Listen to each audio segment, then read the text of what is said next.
말씀은 다니엘서 12장 1절부터 3절까지 보시겠습니다. 구약성경 1255페이지 다니엘서 12장 1절부터 4절까지 보시겠습니다. 다니엘서 12장 1절부터 4절 말씀까지 한 절씩 교독으로 읽겠습니다. 그때 내 민족을 호위하는 큰 군주 미가엘이 일어날 것이요 또 환란이 있으리니 이는 개국 이래로 그때까지 없던 환란일 것이며 그때 내 백성 중 책에 기록된 모든 자가 구원을 받을 것이라. 땅의 티끌 가운데에서 자는 자 중에서 많은 사람이 깨어나 영생을 받는 자도 있겠고 수치를 당하여서 영원히 부끄러움을 당할 자도 있을 것이며 지혜 있는 자는 궁창의 빛과 같이 빛날 것이요 많은 사람을 옳은 대로 돌아오게 한 자는 별과 같이 영원토록 빛나리라. 다니엘아 마지막 때까지 이 말을 간수하고 이 글을 봉함하라. 많은 사람이 빨리 왕래하며 지식이 더하리라. 아멘. 오늘 이 다니엘서 12장의 말씀은 다니엘서의 마지막 장입니다. 이 마지막 장을 통해서 그리고 마지막 환상을 통해서 하나님께서 다니엘에게 세상 끝날에 대한 그 이야기를 그 환상을 보여주셨는데 오늘 이 12장 1절은 이렇게 시작합니다. 그때에 내 민족을 호위하는 큰 군주 미가엘이 일어날 것이요. 여기서 표현하는 이 그때라고 하는 것은 바로 우리가 어제 살펴보았던 11장 40절로 45절 말씀과 연결되어지는 말씀을 의미합니다. 그래서 바로 앞에 있는 45절 가운데 보면 그의 종말이 이르리니 도와줄 자가 없으리라. 마지막 때 적그리스도가 일어나서 그리스도인들을 핍박하고 또한 유혹하게 될 때에 세상이 적그리스도의 손에 다 넘어가는 것처럼 보여지게 되지만 그런데 그 가운데 하나님께서 심판의 날을 허락하시고 그때에 그 악한 적그리스도를 그리고 그의 추종하는 세력들을 하나님께서 다 심판하시는데 아무도 그들을 도와줄 자가 없다. 그러나 그때에 하나님께서 하나님 백성들을 지키기 위하여서 천사장 미가엘을 보내주신다라고 하는 약속의 말씀입니다.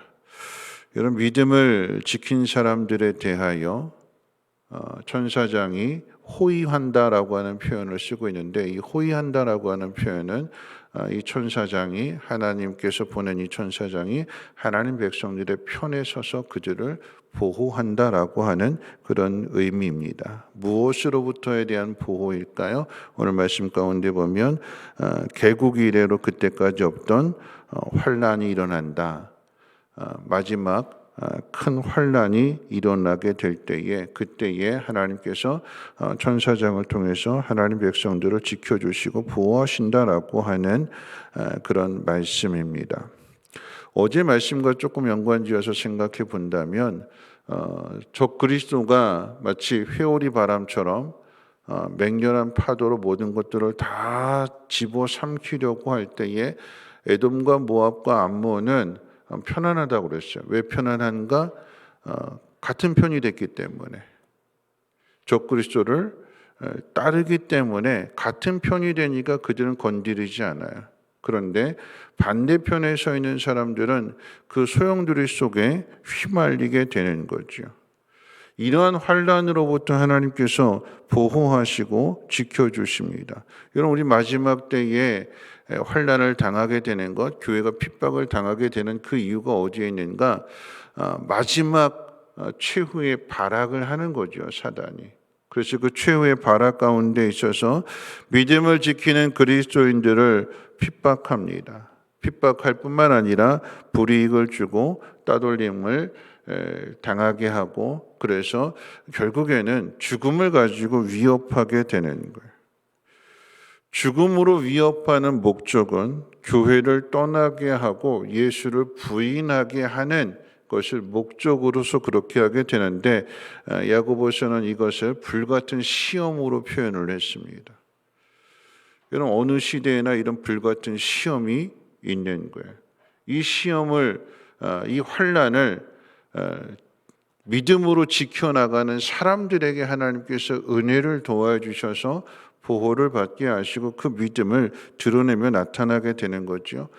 마지막 때에 있을 이 환난, 대환난이라고 했고 불같은 시험이라고 했을 때 이 불같은 시험과 대환난에 대해서 하나님께서는 다니엘에게 오늘 본문을 통해서 세 가지 약속을 해주시는데, 첫 번째, 앞서 이야기했던 것처럼 천사장인 미가엘을 통해서 호의하신다.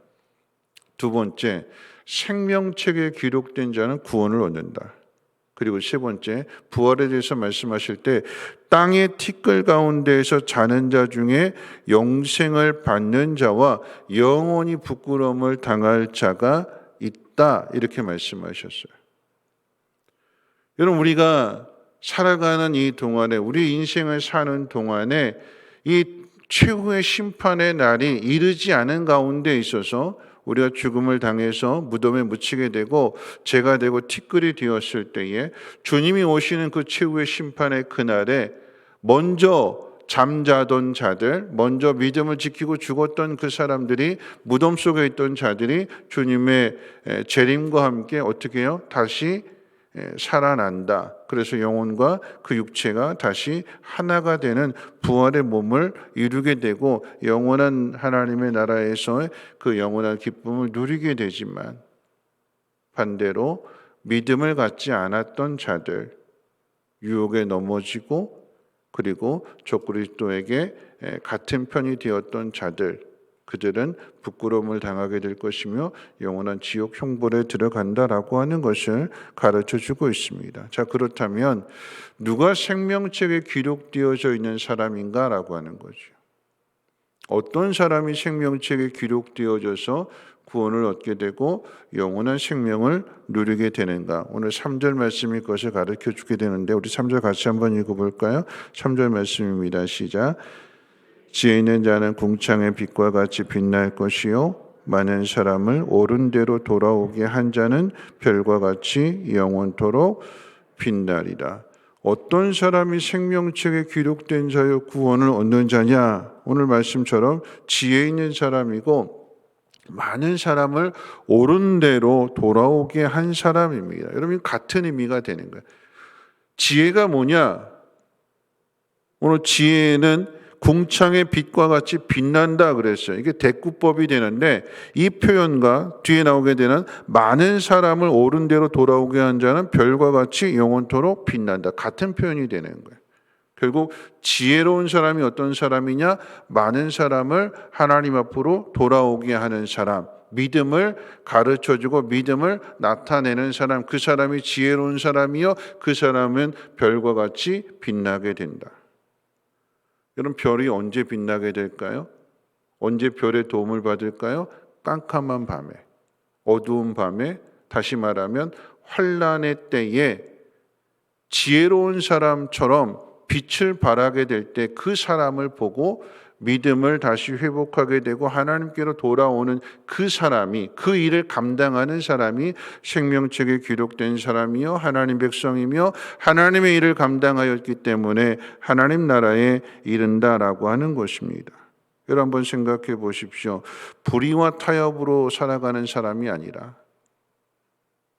불의와 맞서서 믿음을 지키는 사람, 여러분, 두려워하지 않는 사람입니다. 여러분, 환난 중에도 믿음을 잃지 않는 사람,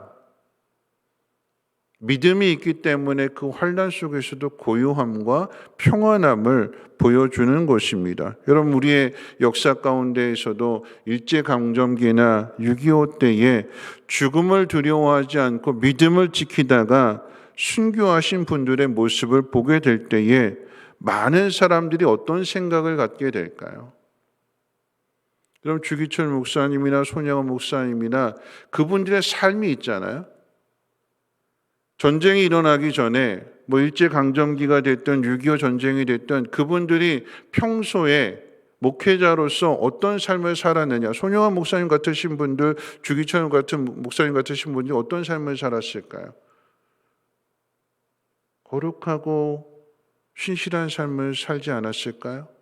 그렇죠? 많은 사람들이 칭찬받는 목사님이시구나 하는 그런 삶을 살았는데 일제강점기 때 일제 그 강압에 의해서 또는 공산당에 의해서 죽임을 당하게 될 때에 착한 분이고 신실한 분이고 좋은 분인데, 그런데 죽임을 당하면서도 믿음을 저버리지 않은 단 하나잖아요. 예수 부인해라. 성경책 밟아라.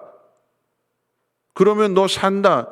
그랬는데 그걸 거절하고 그 좋은 분이, 그 거룩한 분이 믿음을 가지고 그 대못이 박혀있는 그 길을 걸어가게 될 때에 사람들이 뭘 생각하게 될까요? 누구를 생각하게 될까요? 도대체 믿음이 뭐길래? 그리고 더 나아가서 그런 모습을 통해서 그렇게 악을 행하게 되는 일본 경찰과 또는 공산당들을 생각하는 게 아니겠습니까? 아, 저 사람들 참 악하다. 그럼 저 악한 사람들과 내가 같은 편이 되어야 될까? 같은 길을 걸어가야 될까? 사람들이 생각하지 않겠습니까? 도대체 믿음이 뭐길래 그렇게 죽음의 자리에서도 얼굴이 해같이 빛나면서 저 높은 곳을 향하여 찬송을 부르면서 그 길을 걸어갈 수 있을까? 믿음이 약한 사람들이 그 모습을 보면서 환난 가운데 믿음을 얻게 되는 것이고, 그래서 다시금 믿음을 갖게 될 때에 이런 모습이 많은 사람들을 하나님 앞으로 돌아오게 한 것이요, 별과 같이, 어둠의 시대의 별과 같이 빛나기 때문에 이런 사람이 하나님 나라의 생명책에 기록된 사람이며 하나님 나라에 들어간다라고 하는 것입니다. 여러분, 예수님이 언제 오셨을까요? 대헤롯이 자기 자리를 지키기 위해서 메시아가 태어났다라고 하는 소식을 듣고 2살의 남자아이들 다 죽여라. 자기를 위해서 갓난 어린이들을 다 죽이라라고 하는 참 악한 사람이잖아요. 그런 악한 시대뿐만 아니라 하나님의 아들이 이 땅에 오셨는데 그 아들을 멸시하고 십자가에 못 박는 그런 시대에 주님이 오셨어요. 어떤 일들을 행하셨을까요? 그 환난의 때에, 그 어둠의 때에 하나님의 아들이 우리를 섬겨주셨어요. 십자가에서. 이 환난의 때 예수님께서 행하신 일들, 환난을 당하신 데 오셔서 예수님이 행하신 일, 우리를 섬겨주셨어요. 그 섬김의 흔적이 예수님의 손과 발에 있잖아요. 우리를 섬기신 흔적이고 사랑의 흔적입니다. 여러분, 환난의 때, 그때는 환난의 때에 믿음을 지켰다라고 하는 우리의 흔적이 남아 있어야 돼요. 아, 그때가 환난의 때였구나. 아, 그런 일이 있었구나. 근데 그것을 믿음으로 지켜냈구나, 이겨냈구나, 불의에 타협하지 않았구나, 하나님의 뜻을 끝까지 따랐구나, 충성했구나 하는 흔적이 있어야 돼요. 흔적. 배반하고 부인하고 멸시하고 조롱하는 가운데에서도 예수님은 하나님 말씀 가운데 끝까지 순종하시는 그 순종의 흔적이 십자가에서 손과 발에 나타나 있잖아요. 믿지 못하는 도마에게 만져보라고 하시잖아요. 여러분, 그렇다면 우리에게도 우리의 믿음의 흔적이 있어야 되지 않을까요? 힘들다고, 어렵다고 세상과 타협하게 된다면 어찌 그런 사람을 미가엘 천사장이 도울까요? 환난과 맞서서, 불의와 맞서서 하나님의 뜻에 순종하기 위하여 끝까지 버티고 견뎌내는 그 하나님의 사람들을 천사장이 호위하고 도와주심으로 인하여서 하나님의 역사를, 하나님의 뜻을 나타내고 드러내는 것이 아닐까요? 여러분, 신앙이라고 하는 것은 환난의 자리에서, 우리 환난 당할 때 늘 나만 생각해요. 어떻게든 이 위기를 빨리 벗어나야지, 좀 더 편안하게 살아야지. 근데 정말 믿음의 사람은 예수님을 통해서 우리가 배우게 되는 신앙이라고 하는 것은 무엇이냐? 환난의 자리에서도, 고통이 극심한 자리에서도 나를 먼저 생각하는 것이 아니라 상대방을 먼저 생각하게 되는 것이요. 여러분, 그런 사람이 믿음의 사람이고 세상과 구별되는 사람이 아니겠습니까? 여러분, 신앙이 뭘까요? 마태복음 5장 가운데 있어서 신앙은 더하는 거예요. 더하는 거. 뭘 더할까요? 예수님의 말씀, 산상설교의 말씀을 통해서 오늘 말씀을 정리한다면 우리 흔적이 남아있어야 되는데 그 흔적이라고 하는 것은 환난 가운데 더하는 거예요. 어떻게 더할까요? 마태복음 말씀을 통해서 이야기한다면 누군가 내 오른뺨을 튈 때 어떻게 하라고 그랬어요? 억울하잖아요. 화나잖아요. 근데 누군가 내 오른뺨을 친다는 것은 그 사람이 화가 나서 나를 때리는 거예요. 그러면 그 사람의 회가 다른 사람에게 가지 않도록 내가 왼뺨을 더 대주는 게 그게 신앙이에요. 로마 병사가 나를 억지로 잡아다가 오리를 가자고 나를 끌고 갈 때 이 짐 져라, 그리고 강제로 나를 끌고 가고자 할 때, 오리를 가고자 할 때 그 사람은 오리를 요구하지만 거기에 더해 내가 자원해서 내가 오리를 더 가겠습니다. 누군가 나에게 겉옷을 달라고 할 때 나도 겉옷이 필요한데 그 사람이 나한테 요구하는 것은 겉옷이지만 그 다음은 내가 자원해서, 강제가 아니라 억지가 아니라 내가 자원해서 내 속을 벗어줄 수 있는 것. 여러분, 그것이 사랑이 아니겠습니까? 마지못해서 억지로 하는 것이 아닌 하나님의 사랑을, 하나님의 뜻을 알고 기꺼이 그 환난의 때에 내가 자원해서 그 이상의 짐을 질 수 있는 것.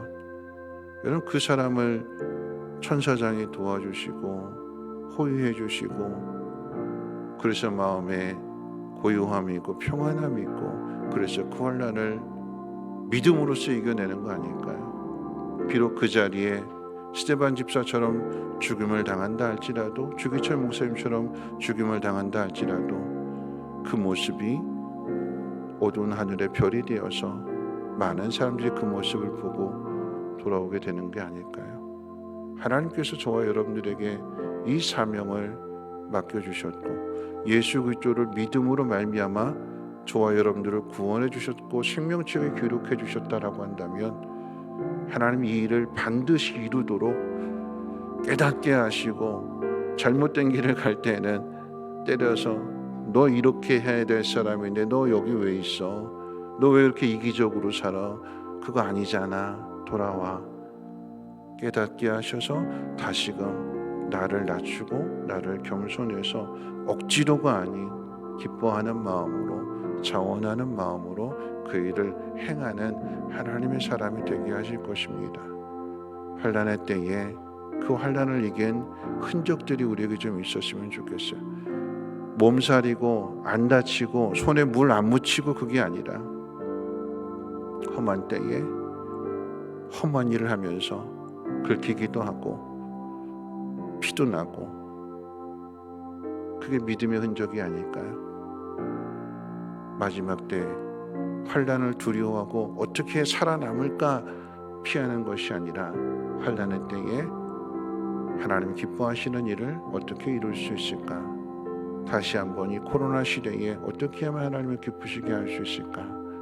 우리의 마음을 다시 한번 다잡고 환난의 흔적을 통해서 많은 사람들을 하나님 앞으로 돌아오게끔 할 수 있는 지혜로운 사람, 여러분의 믿음이 별과 같이 빛나기를 주님의 이름으로 축원을 드립니다. 우리 찬송가 180장 찬송 부르신 후에 함께 통성으로 기도합니다.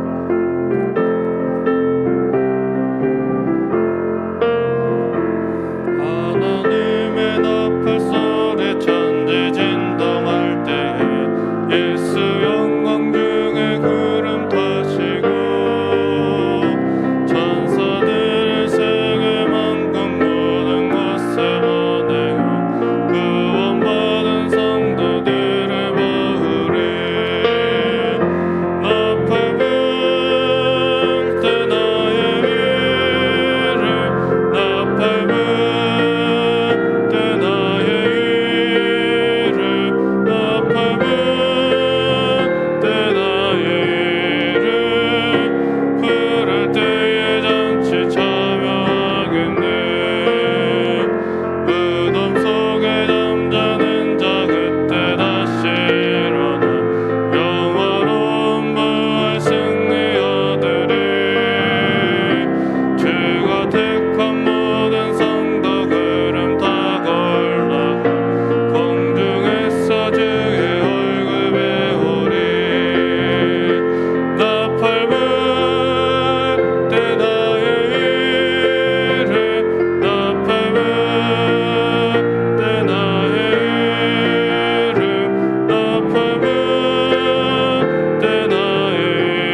말씀 생각하면서 함께 기도하실 텐데요.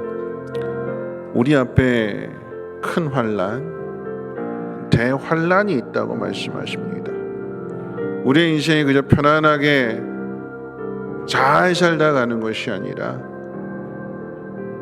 환난이 있는 가운데 믿음을 나타내는 것이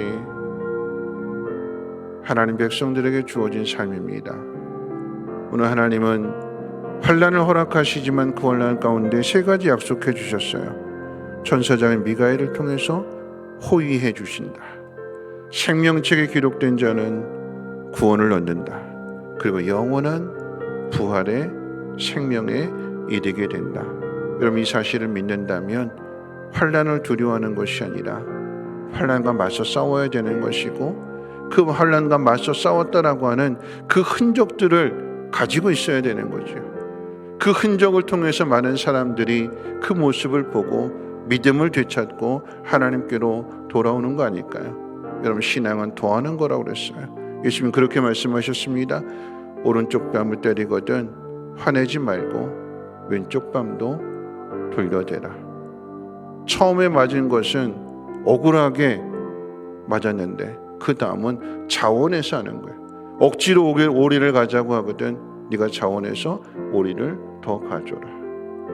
여러분, 우리의 신앙이 억지로 하는 신앙이 아니라 하나님의 마음을, 하나님의 사랑을 깨닫고 자원해서 기꺼이 그 길을 걸어갈 수 있는, 이게 믿음의 사람인 거잖아요. 하나님 오늘 우리에게 맡겨주신 귀한 사명, 나에게 맡겨주신 직분, 하나님 억지로 감당하는 것이 아니라 자원해서 감당하게 하시고 환난의 때에 더욱더 사명과 직분을 잘 감당할 수 있는 별과 같이 빛나는 신앙이 되게 해달라고 우리 함께 통성으로 하나님 앞에 기도하도록 합니다. 거룩하신 하나님 감사합니다. 오늘도 하나님 귀한 전으로 인도하여 주시고 어려움 속에서도 하나님의 전을 찾으며 하나님 앞에 기도할 수 있도록 하나님 깨워주심을 감사합니다. 하나님, 마지막 때가 이르렀기 때문에 더욱더 깨어 근신하며 기도하라고 주님 말씀하셨기에 하나님 그 말씀 가운데 순종하여 하나님 앞에 나왔사오니 하나님 오늘 이 말씀이 마음 가운데 새겨지게 도와주셔서 큰 환난이 있을지라도 두려워하지 않게 하시고 하나님 그저 환난에서 벗어나는 편안한 삶을 추구하는 것이 아니라 하나님 그 환난 속에서 믿음을 나타내게 도와주시옵소서. 지혜와 분별력을 도와주셔서 하나님 기뻐하시는 뜻이 무엇인지를 잘 깨닫게 해주시고 사단이 우리를 유혹하고 미혹하고 핍박하게 될 때에 하나님 넘어지는 자가 아니요 이기는 자가 되기를 소망합니다. 하나님 천사장이 도와준다고 하였기에 하나님 믿음으로써 그 길을 걸어가게 하시고 환난 가운데 빛이 날 수 있는 별과 같이 아름다운 빛을 비춰갈 수 있는 우리의 모두의 삶이 되게 하시고 하나님 그러한 삶이 많은 사람들에게 본이 되어서 믿지 않는 자, 믿음이 연약한 자들이 다시금 믿음의 도움을 받아서 하나님께로 돌아올 수 있도록 하나님 역사해 주시옵소서.